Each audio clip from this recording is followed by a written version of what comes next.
মানুষের সেবা করে, কিন্তু ডাক্তার এবং নার্সিং এর সেবাটা হচ্ছে একদম সরাসরি ভাবে জড়িত, যেটা ফিজিক্যাল এবং মেন্টালি আমরা দিতে পারি, অন্য কোনো পেশার মানুষ কিন্তু সেটা দিতে পারে না। আরেকটা জিনিস আমরা বলবো, আমি ডাক্তার, তোমরা নার্সিং, আমাদের মধ্যে একটা সেতু বন্ধন থাকতে হবে। এই দুইজনে মিলেই কিন্তু সেবা দিতে হয়। এই হসপিটালে শুধু একা ডাক্তার সেবা দিতে পারে না, আবার একা নার্সিংও কিন্তু সেবা দিতে পারে না। আমাদের মধ্যে পারস্পরিক সম্মানবোধ, শ্রদ্ধাবোধ, ভালোবাসা, এটা কিন্তু সবসময় বিরাজমান রাখতে হবে। যদি ডাক্তার মনে করে আমি বড় ও ছোট, এটা ঠিক নয়। তুমি যদি মনে করো আমি বলো উনি ঠিক নয়, এটা কিন্তু কখনোই এই কাজগুলি করা যাবে না। ডাক্তার এবং নার্স পাশাপাশি চলবে, তাদের মধ্যে একটা ব্রিজিং থাকবে, এবং ওটার মাধ্যমে কিন্তু আমরা পুরো পরিষেবাটা কিন্তু আমরা মানুষের কাছে পৌঁছে দিতে পারবো। তা আমি পরীক্ষার হল থেকে চলে আসছি, আমার আর সময় নেই। আমি শুধু পরিশেষে এইটুকুই বলবো যে তোমাদের প্রতি আমাদের অনেক ভালোবাসা আছে, অনেক স্নেহ মায়া মমতা আছে। তোমরা যেখানেই যাও না কেন, আমাদের সিনিয়র হিসেবে আমাদের সবসময় তোমাদের প্রতি দোয়া থাকবে, আশীর্বাদ থাকবে। আর তোমরা সবসময় মনে করবে যে তুমি মানুষের কল্যাণে নিয়োজিত আছো। আর মানুষের কল্যাণ করা মানেই স্রষ্টার কল্যাণ। আর স্রষ্টার কল্যাণ করলে এটার প্রতিদান অনেক বেশি, স্রষ্টাকে পাওয়া যায়। আমি গত একটা ক্লাসের মধ্যে বলছিলাম যে ইবাদতে বেহেশত মিলে আর খেদমতে খোদা মিলে।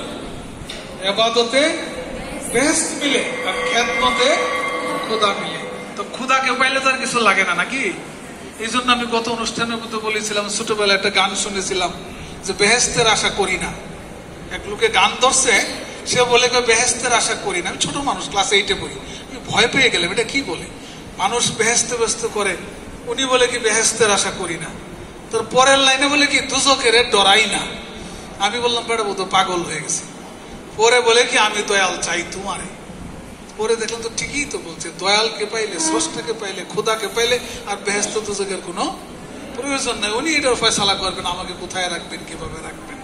আমরা আল্লাহকে পাইতে গেলে আমাদের সেবার মাধ্যমে পাওয়াটা সবচেয়ে কাছে পাওয়া যায়। শুধু ইবাদত বন্দেগী আমরা করি, কোনটা গ্রহণ হবে কোনটা গ্রহণ হবে না সেটা আমি জানি না।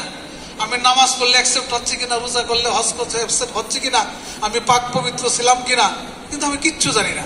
কিন্তু সেবা করতে গেলে কিন্তু পাক পবিত্রতাও লাগে না। মানুষের কল্যাণ করতে গেলে কিন্তু পাক পবিত্রতাও লাগে না। কিন্তু যে কোনো ভাবেই মানুষ মানুষের সেবা করতে পারে, কল্যাণ করতে পারে।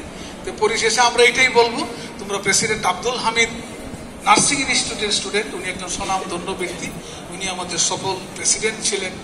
ওনার দিকে তাকিয়ে আমরা যারা ডাক্তার আছি, আমরা যারা নার্সিং আছি, আমরা এমন কোনো কাজ করব না যাতে এই প্রতিষ্ঠানের দুর্নাম হয়।